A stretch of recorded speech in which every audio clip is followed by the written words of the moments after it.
Salmos 77, versículo 3 ao 9, começando no terceiro, diz assim: Lembrava-me, Deus, e me perturbei.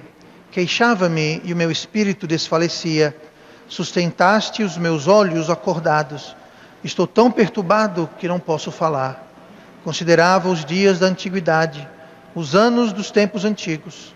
De noite chamei à lembrança o meu cântico. Meditei em meu coração e o meu espírito esquadrinhou. Rejeitará o Senhor para sempre e não tornará a ser favorável? Cessou para sempre a sua benignidade? Acabou-se já a promessa de geração em geração? Esqueceu-se Deus de ter misericórdia? Ou encerrou Ele as suas misericórdias na sua ira? Oremos. Pai amado, obrigado pela Tua palavra, que o Senhor possa agora nos ensinar através dela, que o mesmo Espírito que inspirou os homens antigamente a colocar essas palavras ao papel, que o mesmo Espírito venha agora nos dar poder para ouvir com fé. Ajude-me a pregar com poder, eu te peço esta noite, em nome de Jesus. Amém. E vamos sentar-nos então. E como eu mencionei na semana passada, nós estamos começando um novo subtema sobre como lidar com tribulações. E nós terminamos a semana passada um tema.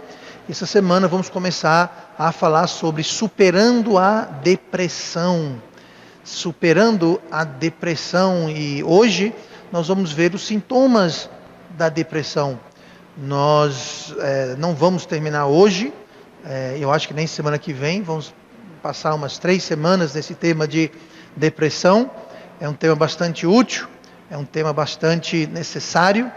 Muita gente sofre com essa questão de depressão. Se você não sofre, você provavelmente conhece alguém que sofre. Se você não conhece alguém que sofre, você vai conhecer alguém que vai sofrer de depressão.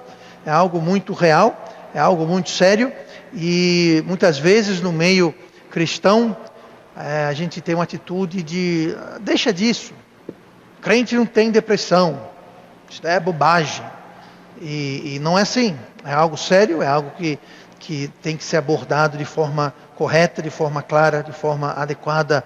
Existem muitos livros hoje em dia, muitas palestras, existem muitos estudos que tratam dessa questão de depressão. E infelizmente, mesmo no meio cristão, mesmo tratando de algo dentro de igrejas, o ponto de vista de que se parte quando se aborda essa questão de depressão é um ponto de vista mundano e psicológico. Mesmo muitos conselheiros e pastores cristãos, eles fazem uso da psicologia, do humanismo, para tratar, ao invés de partir de uma premissa bíblica, de um ponto de partida bíblico, já que nós somos uma igreja e o povo de Deus. Então, temos que ter muito cuidado com isso. Por quê? Porque toda a verdade, tudo que é verdade nesse mundo, toda a verdade procede de Deus. Isso não é uma frase bonitinha, não é um chavão engraçadinho, mas é a pura verdade. Tudo que é verdadeiro, tudo que é de verdade nesse mundo provém da palavra de Deus. E Deus fala conosco através da sua palavra. Então nós temos que ter muito cuidado quando alguém vem dar conselho para a gente que não é baseado, que não é embasado na palavra de Deus. E tem muita gente, mas o fulano é um pastor. Não, porque o conselheiro cristão disse isso. Não interessa o rótulo que a pessoa se autodenomina. Se o conteúdo que ele está falando não é bíblico, nós temos que ter cuidado. Agora, na medida que a psicologia e a psiquiatria, elas são consistentes com a palavra de Deus, elas ajudam. Eu não vou dizer que tudo na psicologia está completamente errado e contrário, não. Então, naquilo que concorda, naquilo que é consistente com a palavra de Deus, pode sim ajudar. Mas naquilo que não é consistente, que é contrário à palavra de Deus, então só atrapalha e prejudica, e muito. Então, ao buscar conselho, se lhe for oferecido um conselho que não é bíblico, a minha recomendação é: cai fora. Cai fora. Se alguém está lhe aconselhando sem ter embasamento bíblico, cai fora. Você pergunta, pastor, como é que eu sei se é bíblico ou não? Bom, conheça a sua palavra. Conheça a Bíblia. Conheça sobre Deus. E quando alguma coisa vai contrária à palavra de Deus, então você cai fora. Não siga conselhos humanos, não siga conselhos de homens. Busque sempre a palavra de Deus. Se você quiser tratar seus problemas de forma eficaz, de forma correta, então busque conselhos baseados na palavra de Deus. Peça para alguém mostrar para você. Eu sou pastor aqui há 12 anos, a igreja tem 12 anos, estou aqui há 12 anos, e eu venho dizendo isso há 12 anos. Se eu aconselhar, pregar, ensinar alguma coisa e não puder mostrar para você da palavra de Deus o porquê que eu estou ensinando, pregando, aconselhando aquilo, ignore o que eu falo, ignore o que eu digo, esqueça o que eu ensinei, preguei, aconselhei. Agora, se eu mostrar na palavra de Deus o conselho bíblico, o ensino, a pregação bíblica, então você pode então fazer a sua escolha baseada na palavra de Deus. O problema é que muitos pastores e conselheiros, eles adicionam a Bíblia à psicologia. Eles trabalham com a psicologia e eles querem de alguma forma travestir a psicologia em algo cristão. Eles querem colocar a Bíblia na psicologia, quando na realidade você tem que partir da Bíblia e não a partir da psicologia. Você não quer uma psicologia disfarçada de fé. Você não quer uma psicologia disfarçada de conselho de Deus, quando não passa de algo humano e não algo divino. O irônico disso tudo é que a palavra psicologia, ela significa o estudo da alma. O estudo da alma. E se você está interessado em ter conselho psicológico, acompanhamento psicológico, conhecimento psicológico, que livro melhor para tratar da alma do que a Bíblia? E que autor melhor do que Deus para tratar da nossa alma? Então é irônico que você tenha cristãos buscando e oferecendo conselhos que não partam da Bíblia, que é o livro escrito pelo autor que conhece, que criou e sabe todas as coisas. Então, independentemente se o conselheiro se autodenomina cristão ou não, verifique se a sabedoria é bíblica ou se é psicologia humana. Tendo muito cuidado também do seguinte, quando se fala em depressão, é muito importante você determinar qual a origem da depressão. De onde vem a depressão? Gênesis 1 e versículo 26 diz que nós somos criados à imagem e à semelhança de Deus. Como que nós somos imagem e semelhança de Deus? Nós somos imagem e semelhança de Deus no sentido que nós, como Deus, nós somos um ser triuno. Deus é Pai, Filho e Espírito Santo, nós somos corpo, alma e espírito. Então nós temos que ver qual dessas três partes é que está originando a nossa depressão. Existem três origens de depressão. Existe a depressão espiritual, existe a depressão clínica e existe a depressão mental. 99% dos casos vão ser diagnosticados como sendo depressão de origem mental. E isso é justamente o oposto. É relativamente raro ter depressão mental. É muito mais comum ter depressão espiritual e depressão clínica. Engana-se quem acha que toda depressão tem origem mental. E a maioria dos profissionais que dão esse diagnóstico, eles vão passar remédios e drogas para tentar solucionar a depressão mental. E o problema com isso é que não vai resolver, porque o problema não é mental, muitas vezes é um problema espiritual ou até um problema clínico. E se é um problema clínico, não adianta você dar remédio para a sua mente. Tomar uma droga que vai alterar a sua mente, se o seu problema é um problema clínico do seu corpo, um desequilíbrio de alguma forma no seu corpo. Ou se for uma depressão de origem espiritual. Não adianta você tratar o corpo se o problema está na alma. Não adianta tratar o problema na mente se o problema não está na mente. Então nós temos que ter muito cuidado de como nós abordamos essa questão. Então, eu quero começar hoje vendo alguns sintomas de depressão. Isso é importante para que a gente possa identificar e reconhecer se nós estamos sofrendo de alguma espécie de depressão ou se nós podemos ajudar alguém que está demonstrando sintomas que são sintomas de depressão. Então, vamos hoje ver a partir do Salmo 77 e versículo 3 ao 9, alguns sintomas da depressão, como relatado pelo salmista, e esse salmista aqui não é o rei Davi, mas é Asaf, é quem escreveu o Salmo 77. Então, o versículo 4, olhem comigo, fala assim: sustentaste os meus olhos acordados. E vamos parar aí. Sustentaste os meus olhos acordados. O primeiro sintoma de depressão que nós podemos observar aqui é a perda de sono. Quando alguém está depressivo, pode ser que ele sofra com insônia, não conseguir dormir. É um sintoma da depressão. Dificuldade de dormir, no entanto, não significa que sempre é depressão. Se você não consegue dormir, não quer dizer necessariamente que você está deprimido, mas é sim um sintoma muito comum de quem está deprimido. E o depressivo, ele fica atolado, ele fica amarrado, ele fica com a mente cheia de problemas, de coisas, e aquilo impede que ele consiga descansar. E no versículo 3, se você olhar comigo, o versículo anterior, deixa bem claro que isso não é um problema clínico, mas é um problema espiritual. O versículo 3 diz assim: lembrava-me de Deus e me perturbei, queixava-me e o meu espírito desfalecia. O que desfalecia nele era o quê? O espírito. Então veja bem, aqui não está falando de uma depressão clínica. Não está falando de uma depressão que vem do corpo, não é uma doença física, não é um mal físico, é um mal espiritual. É uma depressão espiritual. E aqui ele fala aqui que ele está perturbado. Lembrava-me de Deus e me perturbei. Está perturbado, sem paz. E ele queixava-se, reclamava, e o espírito dele estava desfalecido. Então alguma coisa estava incomodando Asaf e causava ele a se queixar, a reclamar. E ele não conseguia dormir por causa disso. Versículo 2, no dia, a gente voltar mais uma vez para o versículo 2, volta um versículo a mais. No dia da minha angústia, busquei ao Senhor. O versículo 2 dá uma descrição clara de depressão. No dia da minha angústia, olha a palavra angústia, busquei ao Senhor. A minha mão se estendeu de noite e não cessava.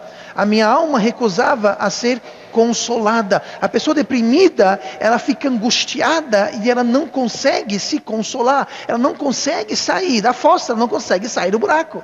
Ela não consegue sair da angústia. Olha aí essa expressão que fala: no dia da minha angústia busquei ao Senhor, a minha mão se estendeu de noite. O que quer dizer isso? A minha mão se estendeu de noite. Isso quer dizer, está fazendo uma referência à oração. Aqui está dizendo que Asaf, na angústia dele, ele estendia sua mão em oração a Deus. Naqueles tempos era comum as pessoas orarem. Hoje em dia a gente fecha os olhos e faz assim, né? Pois bem, naquela época eles não faziam, ao contrário, eles levantavam a mão e os olhos abertos eles oravam. Então aqui está falando que ele estendia sua mão à noite, passava a noite em oração.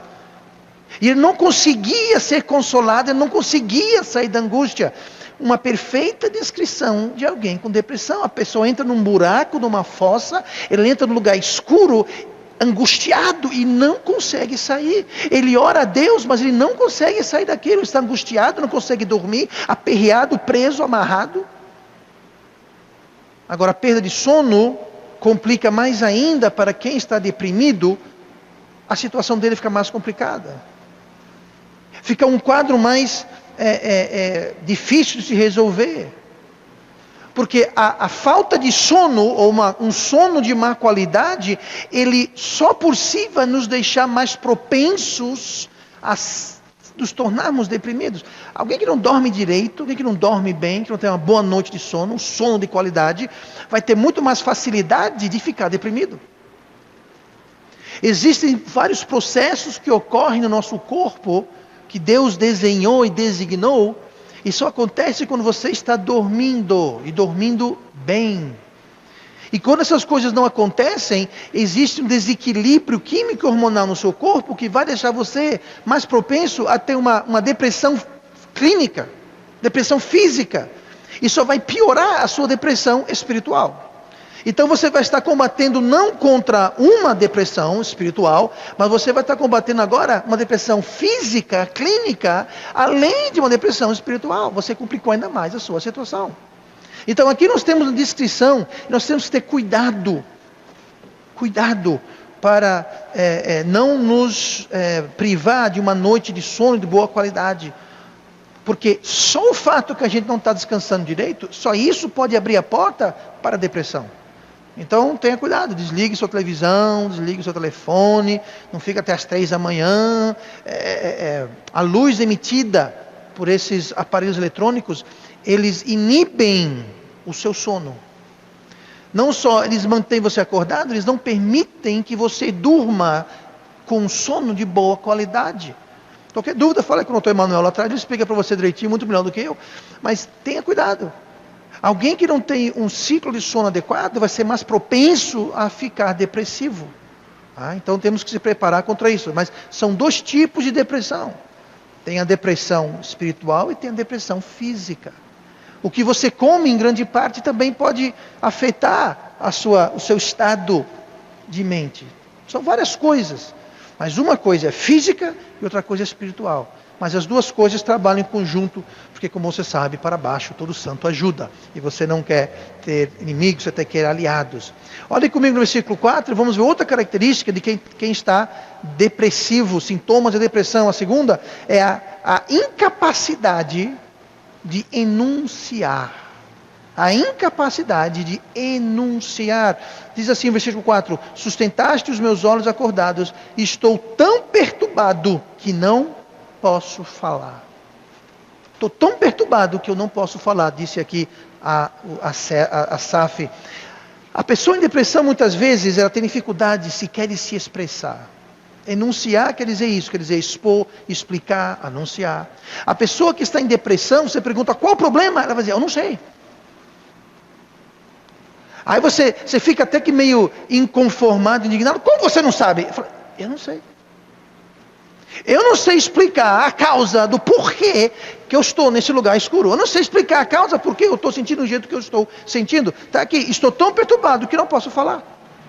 A pessoa depressiva ela não consegue identificar, falar, enunciar, se expressar, explicando o que ela está sentindo, o que ela está passando.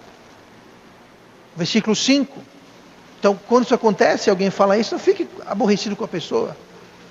Não fique chateado, indignado. Entenda, a pessoa depressiva tem problemas de explicar porque ela está sentindo do jeito que está sentindo. Então tenha paciência. Versículo 5. Visão incorreta. Olha o que fala aqui o versículo 5. Considerava os dias da antiguidade, os anos dos tempos antigos. Quando a pessoa está em depressão, a tendência é aquela pessoa focar no passado. Focar naquilo que já foi, aquilo que já era, aquilo que não é mais. Nós podemos dar um nome a isso de nostalgia. Pessoa deprimida, muitas vezes, é uma pessoa muito nostálgica. Não há nada errado com nostalgia, se for uma nostalgia correta. Mas eu estou falando de uma nostalgia perniciosa. No dicionário temos algumas definições que eu coloquei aqui, não tão inocentes de nostalgia. Primeira, nostalgia é um estado de tristeza sem causa aparente. É como eu falei, você olha assim, por que você está assim? Você tem tudo para estar feliz. Pois é, mas eu não estou feliz. Por quê? Eu não sei explicar. Eu não sei a causa. Depressão. Outra que dá aqui, saudades de algo, saudades de um estado ou de uma forma de existência que deixou de ter, desejo de voltar ao passado. Então a pessoa depressiva, ela vai querer sempre estar olhando, focando para trás. Voltar ao que era, o que foi. E geralmente nós fazemos isso porque a gente olha para o passado e a gente acha que no passado as coisas eram melhores. Aquela expressão, quando eu era jovem, quando eu era criança, no meu tempo, não sei o quê, tudo era melhor. Não, na realidade nem tudo era melhor. Antigamente havia os mesmos problemas que há hoje. Todo mundo tinha problema, dificuldade, tribulação. Tinha. O problema é que nós temos uma tendência de a gente abafar o negativo e só lembrar do positivo. Então a gente olha para trás e a gente tem uma certa segurança, porque nós temos um certo controle do que nós vamos lembrar e esquecer, seletivamente. Então a pessoa depressiva, ela olha para trás e ela se prende no passado, ela se prende no que já foi, porque ali ela encontra uma espécie de paz e controle. Mas o passado sempre teve problemas, sempre esteve lá e sempre estará. E o que nós devemos fazer é não olhar para trás e fazer uma faxina, uma triagem do que nós nos lembramos, mas a gente olhar para frente. Não é a gente olhar para trás e esquecer as coisas ruins, e olhar para o futuro e só ver coisas ruins. É isso que traz a depressão. É impossível. É impossível. Eu não preciso dizer isso para você, você já sabe disso. É impossível voltar ao passado. Não adianta. Ah, mas porque naquela época é tão bom. Então deixa o bom para lá. Não tem como você voltar ao que era, o que não é mais. Não existe. Não inventaram a máquina do tempo ainda. E quando inventarem vai ser muito caro para você passear pelo tempo afora. Então esquece. Então se não tem como voltar ao passado, para que ficar focado no passado? Focado nas coisas que eram boas ou focado nas coisas que nos feriram no passado? A gente tem a tendência de buscar segurança no passado, lembrando o bom, e temos a tendência de se prender ao passado com as coisas ruins. O depressivo tem uma tendência a fazer isso. Vamos ver outra coisa aqui, rapidamente, que é uma característica, um sintoma do depresso, de quem está deprimido. Versículo 6. De noite chamei à lembrança o meu cântico, meditei em meu coração e o meu espírito esquadrinhou. A terceira característica da depressão é uma introspectividade. Uma introspectividade. É você olhar para dentro de si. Aqui no versículo 6 fala, meditei em meu coração. O meu espírito esquadrinhou. Então foi o coração e o espírito dele que estava olhando para si mesmo. Em outras palavras, ele estava se auto-aconselhando. E essa característica é muito perigosa e é muito comum em depressivos. Ao invés de buscar conselhos, ao invés de buscar ajuda externa, eles vão para dentro de si mesmos, eles se fazem uma introspectiva. O problema com isso é que eles estão cegos, eles estão insensíveis, eles não estão entendendo ou processando o que está acontecendo de um modo correto, porque eles estão num estado de depressão. Então é como você buscar conselho de alguém que não sabe lhe dar bom conselho. Você quando está deprimido, eu quando estou deprimido, eu não sou uma boa fonte de conselho para ninguém, inclusive a mim. Para dar bons conselhos, você precisa ter uma visão clara, um entendimento lúcido do que está acontecendo. E o depressivo não tem isso. O depressivo está num lugar escuro, está cego, está empatado de enxergar. Mas ele tem a tendência de fazer como Asaf, meditei em meu coração e o meu espírito enquadrinhou. Ele fica pensando consigo mesmo, eu sei o que eu vou fazer. E 99% das vezes, quando isso acontece, é cada ideia doida que você não imagina. É cada conselho maluco que se chega. Por quê? Porque a pessoa não está no estado lúcido, claro, em sua mente, em seu espírito, em seu coração. Mas é isso que acontece. No estado depressivo, nós não enxergamos claramente. O que nós sentimos, nós não sentimos corretamente. Então suas emoções, os seus sentimentos vão estar totalmente malucos e pouco corretos. Você não vai pensar de forma lógica. Então esses conselhos e pontos de vista não são nem um pouco confiáveis. Mas é isso que o depressivo faz. Sabe, a Bíblia não fala muita coisa boa sobre a gente olhar para dentro. A primeira coisa que vem à mente é lá em 1 Coríntios 11, 28, na ceia do Senhor, onde fala assim, examine-se pois o homem a si mesmo, e assim coma esse pão e beba esse cálice. Essa aqui é uma das poucas vezes que a Bíblia fala para a gente olhar, se examinar, olhar para dentro. E aqui é para a gente olhar para dentro, fazer um resumo, um estoque, se endireitarmos com Deus e tomarmos a ceia. Mas o que nós vemos na Bíblia é sim o intuito de que nós devemos focar e examinar e olhar e buscar o nosso coração? Não, a Deus. Nas melhores das hipóteses, o nosso coração é mau, perverso e enganoso. Quem o conhecerá? E aqui nós temos Asaf que está meditando em seu coração. E o seu espírito está esquadrinhando. Esse esquadrinhar, quer dizer, eu estou tentando fazer sentido disso. Eu estou tentando organizar isso. Eu estou tentando entender o que está acontecendo. O depressivo não vai entender o que está acontecendo. O depressivo precisa ouvir conselhos externos. O depressivo precisa que alguém pegue ele pela mão e o guie e o leve para a luz, porque ele está no lugar escuro. E ele não consegue enxergar a saída. Isso é depressão. É você estar num lugar escuro, você olha para um lado, olha para o outro, olha para cima, para baixo, você não vê saída. Você não tem esperança. Isso é depressão. E quando tem alguém em depressão, a última coisa que aquela pessoa deve fazer é olhar para o seu coração e tentar ele entender o que está acontecendo. Por isso que é bom ter uma igreja. Porque quando você se encontrar no estado depressivo, você tem a opção de vir buscar conselho e ajuda e direção de alguém que não está naquele lugar escuro. De alguém que pode tomar você pela sua mão. Alguém que você pode confiar que vai trazer conselhos bíblicos para você. E não psicologia humana ou achismos. Ser introspectivo pode ser muito danoso. Ficar se examinando e ficar se consultando pode levar para uma de dois resultados.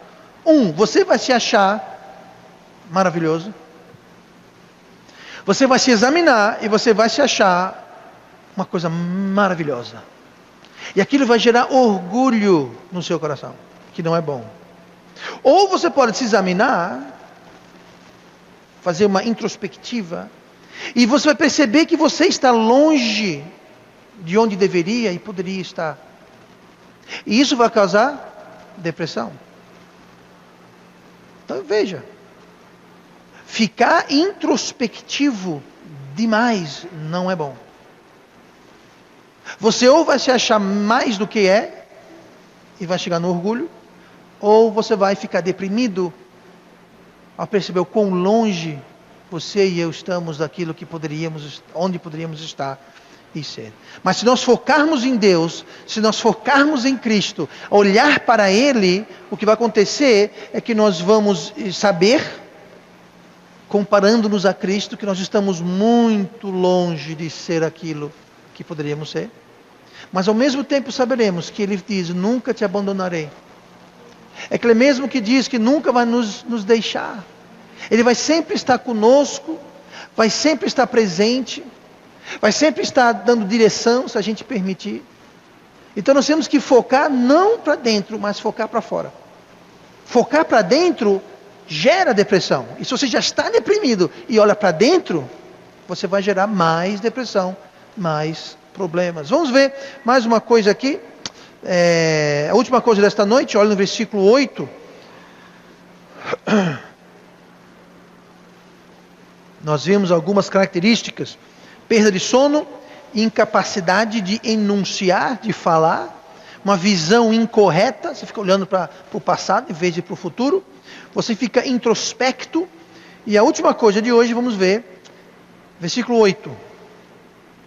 Só dizer isso aqui, sabe quais são as pessoas que vão ficar depressivas? São as pessoas que buscam para soluções de seus problemas nos lugares errados.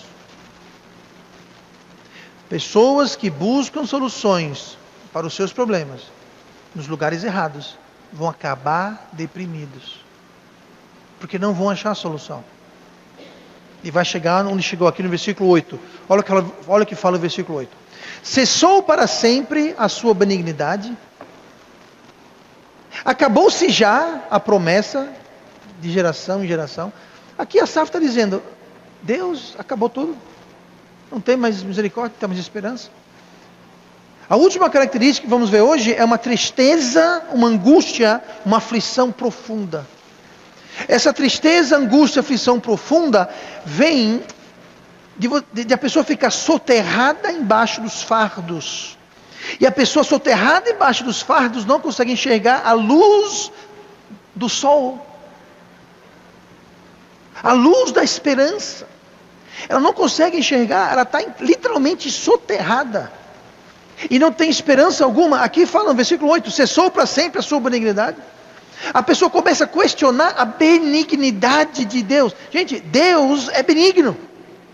Aqui nós temos o salmista perguntando, acabou para sempre? Cessou, não tem mais benignidade em Deus? Acabou-se já a promessa? A pessoa fica numa tristeza, numa aflição profunda, sem esperança, achando que o sol não vai mais brilhar, que as nuvens não vão mais se limpar, que não tem saída, não tem solução. Isso é depressão.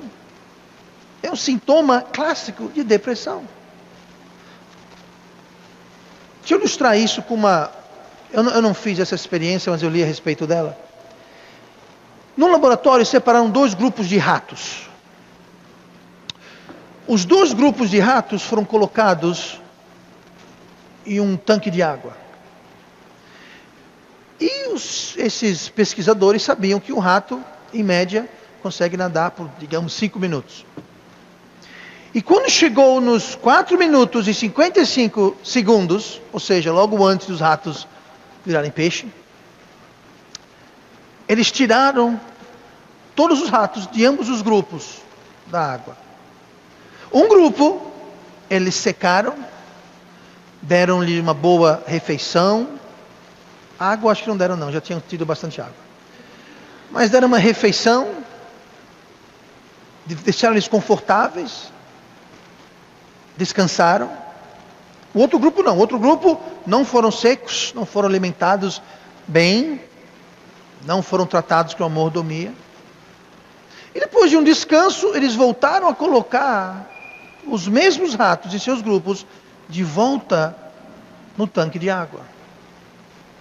Você acredita que aquele grupo de ratos que foi tirado e foram secos e alimentados, eles conseguiram nadar 3 vezes mais do que o outro grupo?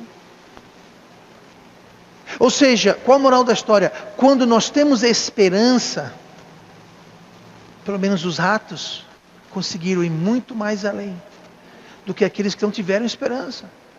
Aqueles que não tinham esperança, aquele grupo que foi colocado na água, chegaram quase ao ponto de exaustão, que iriam morrer afogados. Eles foram tirados da água, ninguém secou, deu alimento. O que foi que houve com eles? Eles, quando botou na água de novo, disseram, não, de novo não. De novo não. Eles não tinham esperança alguma. Agora a gente afunda. Da outra vez a gente quase afunda. Agora não tem jeito. Eles conseguiram ficar na água, nadando. Não afogaram não, mas foi mais ou menos a mesma coisa. Em torno de 5 minutos. O outro grupo, os ratos conseguiram nadar quase 15 minutos. Por quê? Porque eles tinham esperança. Vamos lá, colegas ratos, vamos continuar. Lembra outra vez? Veio aquela mão enorme, tirou a gente aqui e secou a gente, deu queijo para nós. E a gente fomos, botou a gente numa spa de rato, foi uma maravilha. Pois é, qualquer hora, vamos lá, não vamos desistir. Mas já passaram 10 minutos de esperança, calma aí. Lembra como estava bom aquele queijo? Eu não sei bem se eles falaram exatamente assim. Mas entenda, quando se tem esperança, a gente vai muito mais longe. E a pessoa com depressão, o que lhe falta é esperança.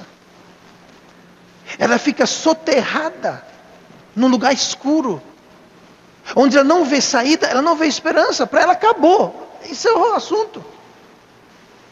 E sem esperança, não dá para ir muito longe. Então quando você pensa que você vai afundar, olhe para cima. Nós temos um Deus que fala, nunca te abandonarei, nunca te desampararei. Você fala, mas o que eu tenho de bom para Deus não me abandonar? Francamente, você não tem nada. Mas se você é salvo, você foi comprado.